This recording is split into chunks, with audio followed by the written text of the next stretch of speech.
the show today, we are speaking about an issue which seems to have divided people across the country. Recently, a startup in Mumbai announced that they're going to have off days or holidays granted leaves to women on the first day of their periods. It's an idea that has been picked up also in other parts of the country as well. In Kerala, a TV channel, Mathrubhumi, has also announced that for their women employees. And so have several schools in Kerala where teachers have been granted that. It's an idea which the government is now also considering. So we'll be speaking to all the participants, people with the two different opinions on this issue, and we also have our student audience on the show to talk about what they think of this issue. Let me just introduce our panel on this. From Mathrubhumi, the channel which has introduced this idea for their women employees, we have Meera Nair, we have Sunita Balakrishnan, an activist, joining us from Kerala as well. In studio, we have Suridhi Sharma, who's part of the Happy to Bleed campaign that work towards women's entry into temples even when they're menstruating, and Amy Kasmin, who's written a piece on this in the paper she works for, Financial Times. And we also have Devleena Majumdar, who's the HR head of Culture Machine Media, the company which has introduced this for their employees in Mumbai. Now, before I get to our guests, I just wanted to do a straw poll on this with our student audience members. How many of you support this idea of having the first day off? Nobody? It should be a choice. Okay, so Yeah. couple of people. Rest of you are all against it. Yeah. Okay, so all of you are against it. I wanted to ask, that's why Meera Nair, the audience that we have here in studio, they seem to be completely against this idea. What would you say to that? Are the women employees, are your colleagues in Mathrubhumi, are you all welcoming this?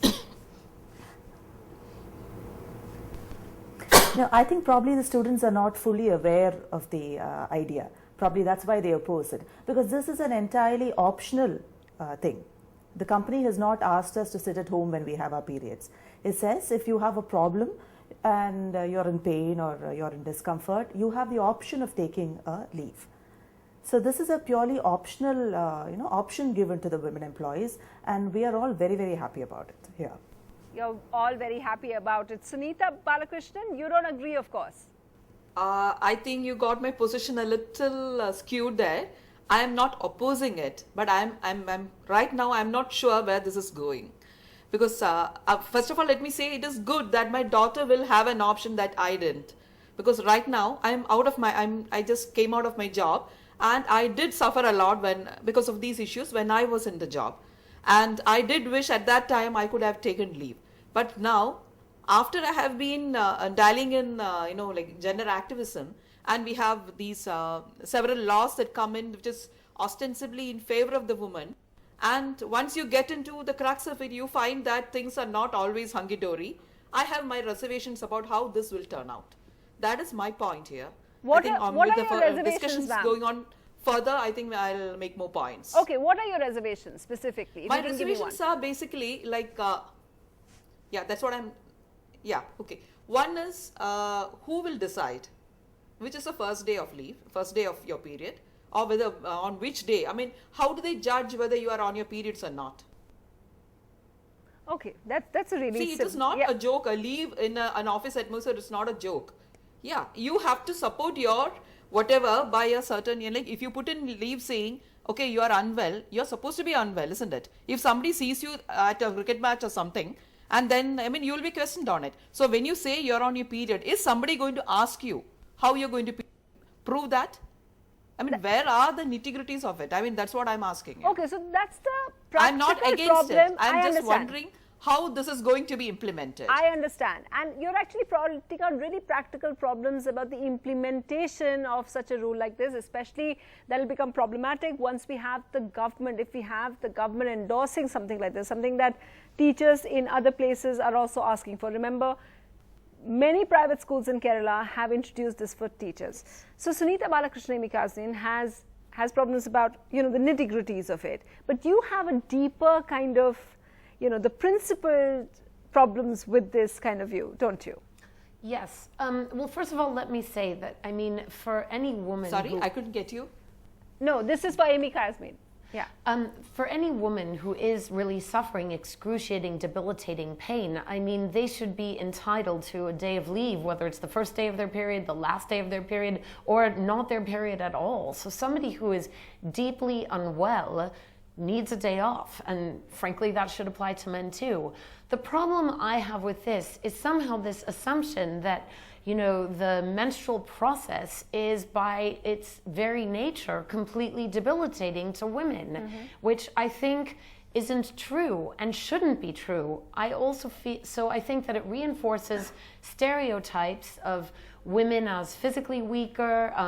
In the culture machine propaganda around this decision, there was a lot of references to women's mood swings and people suggesting that they're completely erratic or they undergo kind of a personality change on their period. I mean, these are very, very sexist and damaging stereotypes for a whole nation to embrace. To me, a period should be kind of, I mean, it's not the loveliest thing, but it certainly shouldn't be a completely debilitating and paralyzing event.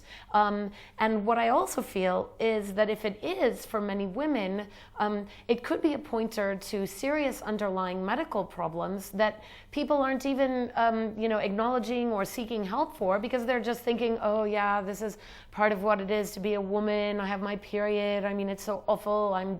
It's debilitating. I can't go to work. I can't function normally. I mean, if you're at that point, there's a good likelihood you actually may have serious health problems, and crippling period pain can be a pointer to that. I'm not saying it always is, and there would be people that suffer and are otherwise in tip-top health, but otherwise, you know, this really isn't something that should be knocking out every woman, you know, one day or several days a month. Okay, so Devleena, because Amy mentions that video of women saying that they're suffering, and this idea that it perhaps perpetuates some of those ideas as well, that women need that extra help, and how would you respond to these concerns that she has?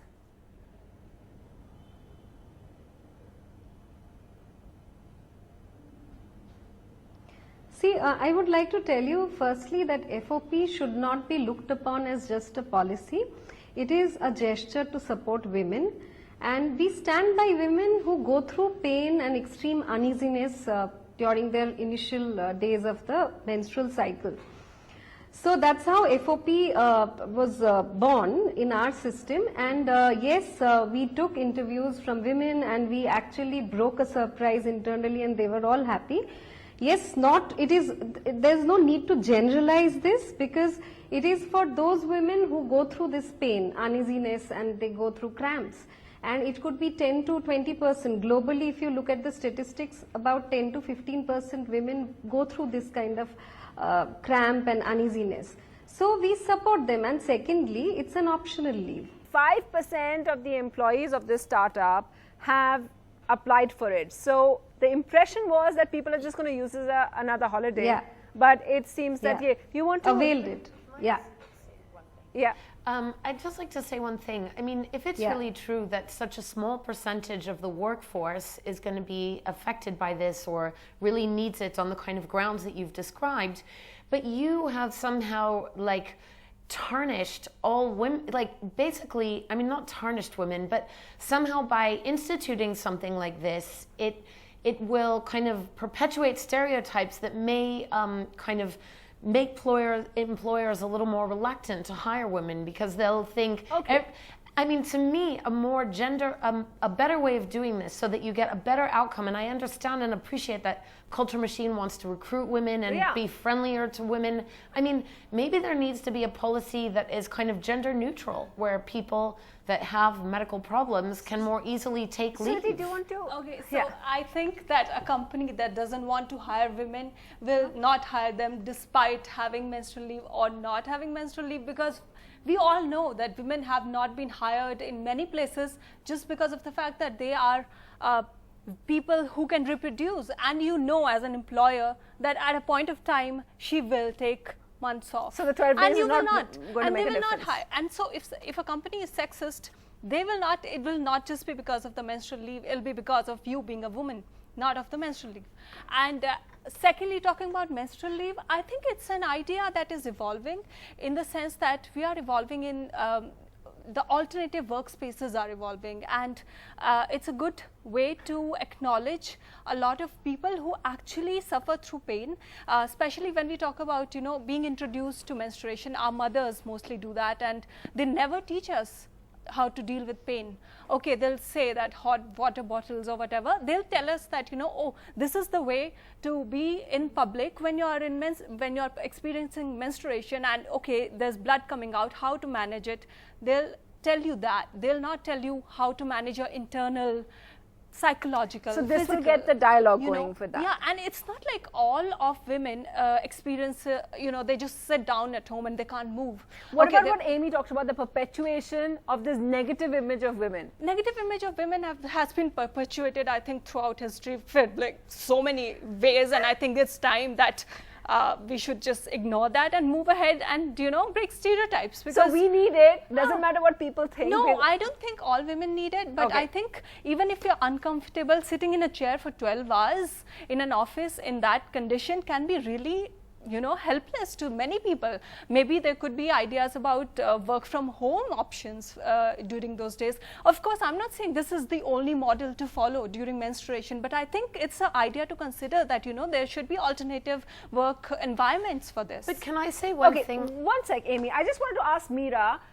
Meera, we heard Devleena say that in their office, only 5% women took advantage of that.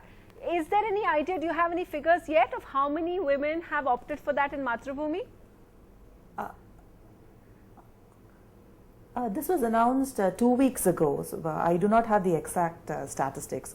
I just know that people have availed of the leave, but I do not have the exact statistics. Of course, and this we'll get to know later. Amy, what did you want to say before See, I wanted to like argue that, like, I mean, I appreciate like Culture Machine is trying to create a hospitable environment for women, and I mean, lots of companies in fact are trying to attract women. But what I'd like to say is that oftentimes the workplace policies that make a better working environment for women are the same policies that make a better work environment for everybody. So Okay. for example, if you think that like women, because they have their period and maybe like it can be, you know, tough to come to work on that day or you don't feel so well, I mean, why not have like a work from home, you know, every woman can work from home 1 day a month. But then why should that only be for women? Let's have everybody in the company be allowed to work from home for 1 day a month for whatever reason. Because, I mean, it's this like, basically, as soon as you start kind of asking special protections for women, Right. it makes them seem somehow like less capable, less competent, less able.